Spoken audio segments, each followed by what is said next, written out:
Being a radiologist, I spend a lot of time in the dark looking at pictures, and I spend a lot of time sitting on my rear end. And I like to paint, I like to draw, but the last thing I want to do when I come home is to sit on my butt and start drawing again. So I sort of picked up photography as a hobby. I used to do it in high school, and but back then, you guys all remember you had that film, you take the pictures and you send it into the lab, and then you wait a day or two or a week and you get it back, and it's like, oh crap, what did I do wrong? And you spend all the money. Nowadays with a digital camera, everything is in real time, and almost everybody can take decent pictures.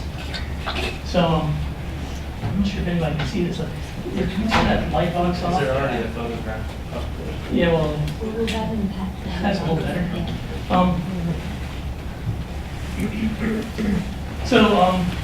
Mainly photography gets me outside. It gets me away from the hospital, and it's a sort of an excuse to go out and look at nice things, go visit places and see things and do things. There are several things I like to do when I take photographs, things I look for, and it's I like to see scenic places. I like animals. I like looking at things that move, trying to either freeze things that are moving fast, or take time exposure to things that are moving slow, or try and get as close to wild animals as I can, as long as it's present. So this is things that move around you all day, like traffic, smoke. This is a time exposure. I can't see it. Can you turn that one off too? This is a shame I can't show up. This is basically just a little light green pictures talk. Yeah. Picture from the balcony, you can see the traffic, the movement that you see every day. It just looks more interesting when you do a time exposure. So this stuff works great with fireworks, waterfalls, things like that. Usually if you're shutter open, you're on a tripod, you can really get some pretty images. Waterfalls. This is the Yosemite Falls. You see the water sort of frozen in time. Just remind me I'm supposed to talk. This is Yellowstone, and normally you would just see the naked eye, there's still plumes of vapor coming out, but a long exposure will give you this sort of exaggerated long tail of vapor coming out in the evening here. This is Multnomah Falls, and if you do a 2 or 3 second exposure, it looks nice and silky and much more attractive than just frozen droplets coming out of a waterfall. The other thing are things that are moving fast all the time. Inherently they're fast, but you don't get a good glimpse of them until they're too fast. And that's what the camera's good for. It freezes things that you don't normally see. So I like setting up pictures in the backyard looking at hummingbirds and things. Here's an F-18D going by really fast. It's fast. You see the exhaust pulsations coming out and the water vapor condensing as the low pressure zones on the wings occur as you're going fast on turn. Here's another one. It's frozen still, but it's going fast because it's causing all this high pressure, and the low pressure behind the shock wave lets the water vapor sort of come out of condensation. So where's that photograph? Is that from the ground? Yeah, that's from the ground at NAS Oceana before the sequester stopped. This is right here on the James River. An eagle grabbing a already killed shad that was just thrown in the water to attract the eagles. And there's more hummingbirds. There's another. But one of the main things I like is going out into the national parks, getting out of my little dark room back there and walking around. Every year I go on what we call mancations with friends I've known since and there's no wives because they don't want to hike. We stay in really dirtbag hotels and we just hike all day. And the hiking and looking at the scenery is primary. The photographs are secondary. They don't like it when I stop and take off my backpack and set up a tripod and things, unless I take pictures of them because they're very narcissistic. So I have to take pictures, but I have to take pictures of them and then I'll come back and there's a lot of places where, everybody takes pictures at all of these places. You see them in postcards, and a lot of the iconic sort of cliche pictures are usually right off the road or right at a rest stop or a visitor center. So you don't have to really hike very far. Bus stops, all the tourists get out and take pictures and go back in. So I like to get out there and go a little further, and in 30 minutes you don't see anybody all day long pretty much. and you get different pictures than other folks. And if they are the cliche sort of everyday shots, I try to make them a little more interesting or unique. We all know what that is. This is the Chippenham Castle. And this is a typical tunnel view picture of Yosemite. Hard to improve on that, but here's Monument Valley. And you wait till the nice evening hours, because pure noonday sun isn't always very pretty, so you wait for evening hours, a big dust storm causes sort of hazy red layer there. And you Photoshop out all the little cars on that road then. This is Mesa Arch, and this is literally 20 yards from the road, so you walk up this home. And timing is important for this. I don't like to get up early when I'm on vacation, but if you don't get up early, the sun doesn't glint off the bottom of that arch. You don't get that nice panoramic. And there's another arches thing. And these are huge. These are the national parks. I had no idea what was in this country until I started doing this. We originally started because I watched, we have a movie night every few weeks with all my buddies and their wives, and we saw city slickers. And we said, why don't we do that? And our budgets are all variable, so we try to do something really cheap. So we've been doing this for almost 10 years now. And it's amazing what the national parks of the country have to offer. And there's almost nobody out there. You can spend a whole day and not see anybody sometimes. This is from the top of Notre Dame Cathedral. You can see the gargoyle. The evening sun kind of gives a little more interest to the picture. This was just interesting because there's nobody there. I took this last November and there's absolutely no one around. It's bizarre. This is a very secluded beach called Shy Beach. I could go through a temperate rainforest for a couple hours and you pop out on this very secluded sort of eerie beach, and it looks kind of very otherworldly, very quiet. But you'll see little tiny orange and purple starfish around there too. So sometimes getting a close-up view is nice too. It's a different perspective. Rice National Park can look really beautiful when you look at the whole park, but I like to get another perspective too, trying to get different views than other folks.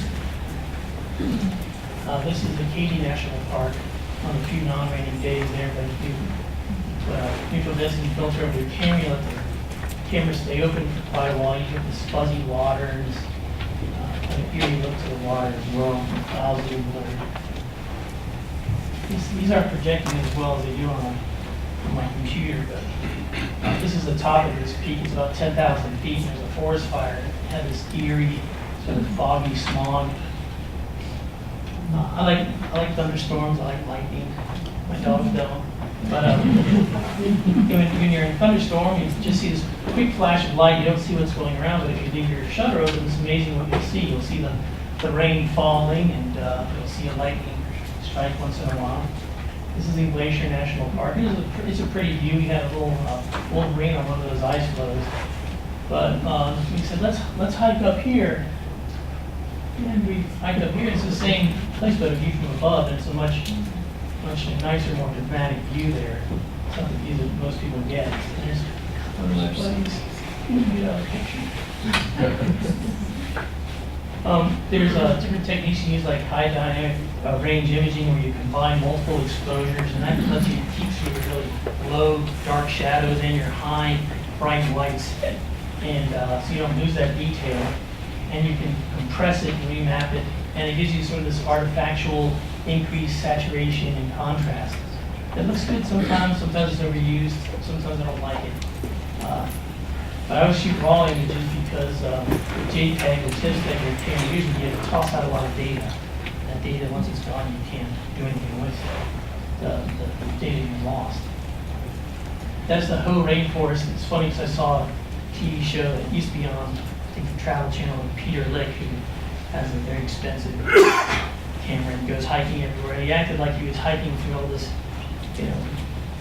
tundra and had a terrible time getting to this place, and finally got these pictures of these trees in the Ho rainforest, when in reality it's paved and there's people with strollers. It's really a very easy walk. He's Australian or New Zealand. Where are we all? We finally made it.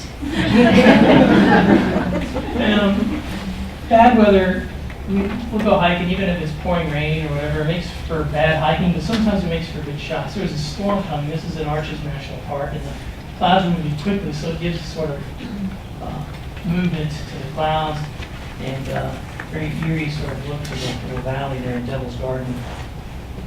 This is in George Washington National Forest, and we kept thinking we're at the top of the mountain, but when we got to that one, there was another one just like it past there. There was so much rain and fog that all the beautiful scenery that everybody said was around us, we never got a chance to see.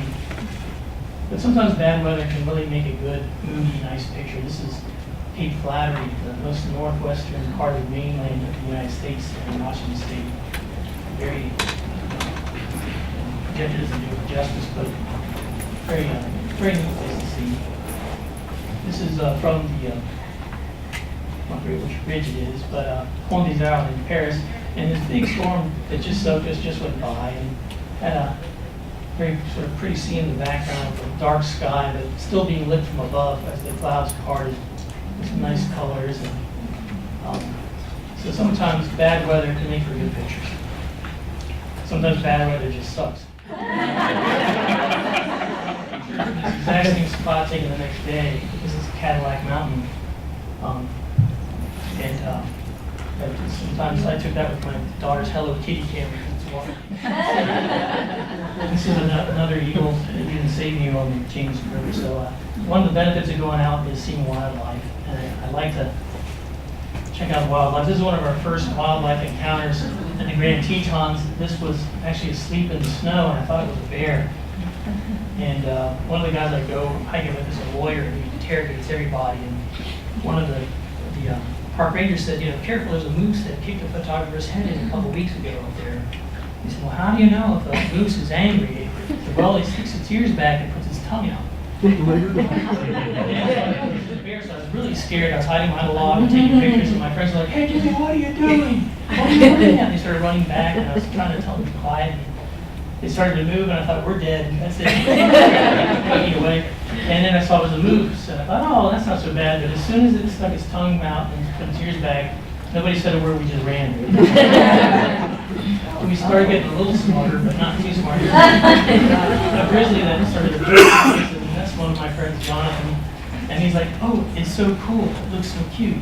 And then we ran to the car. But this guy, he just sort of, it's nice when you have non-dangerous animals who aren't afraid. Stand there and just pose for you. This guy has prize and going around the corner, so he didn't know I was coming. So it's good. This one, I thought I was in a real wilderness area in Yellowstone, and I was in some tall reeds taking a picture very close to this one, and then I backed up and noticed there was a girl in a bikini sunbathing. So I kind of blew that thought. Did you get a picture?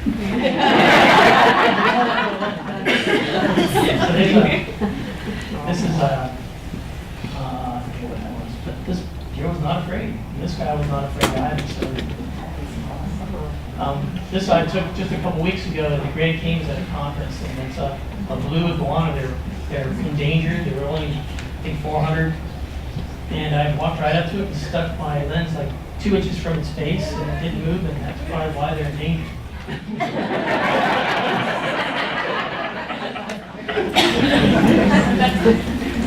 Sometimes I would like to catch animals too and get pictures of them. And sometimes the wildlife comes to you. But this is just taken from the deck of our house we ran at the beach. And I want to do it with a camera all the time. It really annoys my wife. Her purse is always carrying an extra lens. This is just a few miles down Robius Road. A little baby skunk that was a little curious, kept approaching me, and I kept backing up, and it kept coming closer. And then I had to say goodbye. This was literally my front yard. I was standing in my foyer with the door open, and these two ponds were right in my front yard. And this owl was in my backyard. I had just come back from a trip, was sitting down in the morning having coffee, and I see this thing land on a branch, and I took probably 50 pictures of it. Up close it didn't care. One of the other challenging things I like to do is take pictures in dark places, mostly because I like to go to cathedrals and catacombs and churches, things that mostly like in France, or fireworks, cities at night I think are pretty. And after everybody goes to bed, I'll put my tripod over my shoulder and walk around and take pictures. And those are challenging too, because sometimes, especially in museums and public places, they won't let you use a tripod, and flashes look pretty bad, so you have to figure out ways to cheat and techniques to get a decent picture. That's in the catacombs in Paris. Here's a thunderstorm on the beach. See how it lights up everything. The flower shop in Paris there.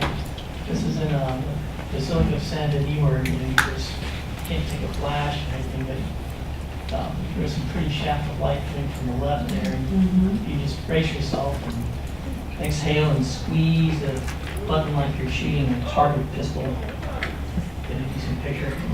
The other thing I like to do is I always take multiple exposures as well, because if you were to expose to this beautiful sunset, the horse and the foreground would be totally black, which it sort of is here on this projector, but not on the monitor.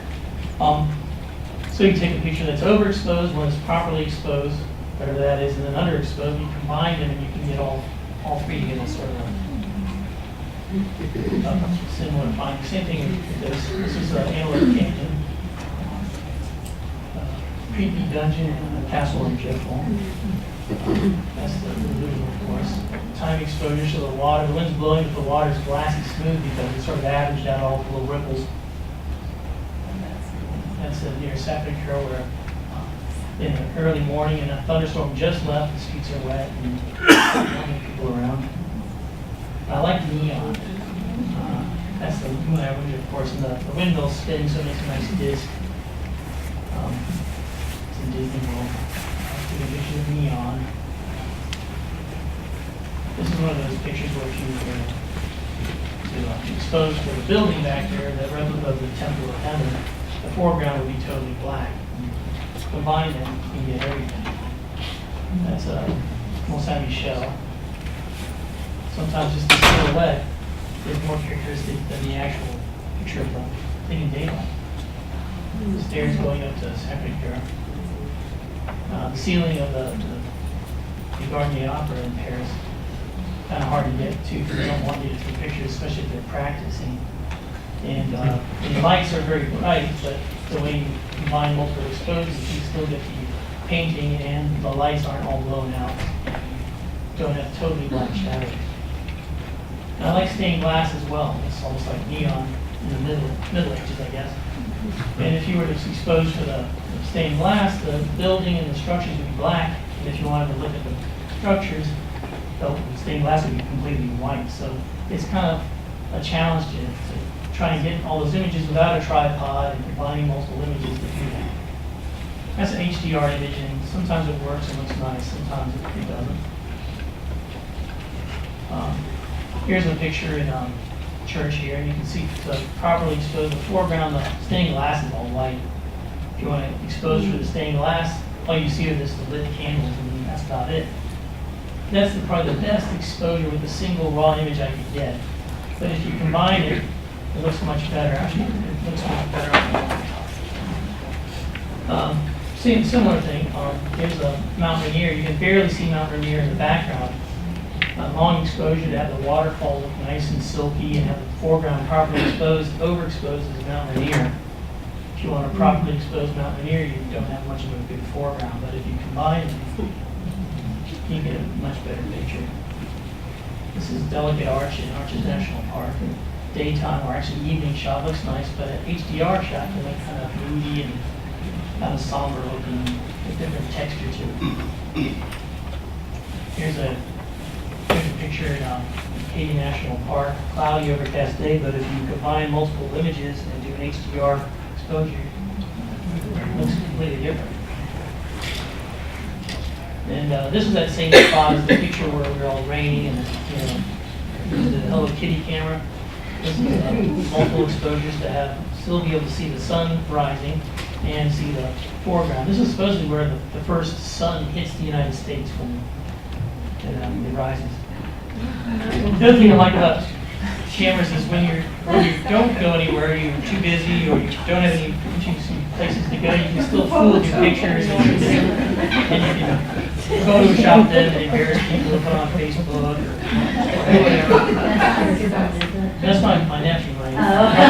He's been attacked by lots of sharks, but they can make your education more fun. Basically, you just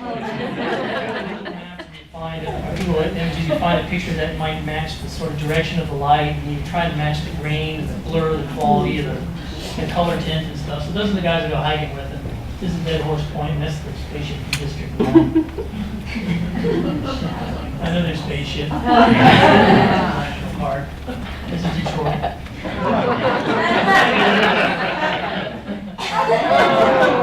Paying attention to detail helps too. This was in Glacier, we're entering grizzly country, and I put entering zombie country. Zombie spray, not grizzly spray. It's just a screen captured from Walking Dead. And there we are, buffalo herding. This is a before picture of Mount Rainier, where we went halfway up and started to erupt. This is the whole rainforest, and there's Jonathan looking intelligent there. And there's a big, I don't know, fair stuff. Here we are in the rainforest again, looking at this tree, and then suddenly a bear. And there's a drone strike. 0 dark 30, so you get a street capture of the movie, you try to match the color and the blur and everything. He's not moving as fast as the Navy SEAL Team 6 members, so he's not blurred. Game of Thrones. This is endless. I'm hiking in Mordor, that's what it's called. More 0 dark 30 stuff. This is that scene from Jaws where Captain Clinton talks about the sinking of the USS Indianapolis, and there's Richard Dreyfuss, and that's one of my friends, and it makes it a lot more dramatic if he's hung over in the picture that we put on there. That's my nephew again getting attacked by sharks, and then he's getting attacked by multiple sharks. I'm particularly proud of this one because I had to get the dorsal fin breaking the water. And this is just to prove there's no intelligent life on Mars. And that's about it.